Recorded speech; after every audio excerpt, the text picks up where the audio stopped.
Hi guys! So yeah, today bumili ako sa store. Ito, Classic Magnum. And nabili ko lang to for 50 pesos. But yesterday, nung bumili ako sa 7-Eleven, this was around 90 pesos. Grabe, no? Ang laki ng difference. Mahal-mahal ng 7-Eleven. Parehas lang naman ng presyo.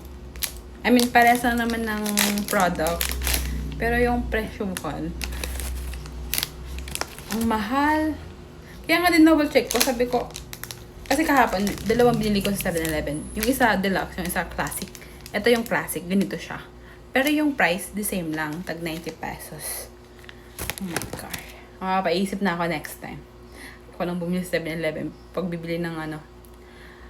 Kaya, siguro, check mo na din yung ibang mga presyuhan, yung mga ano doon, bilihin, no? Mahal.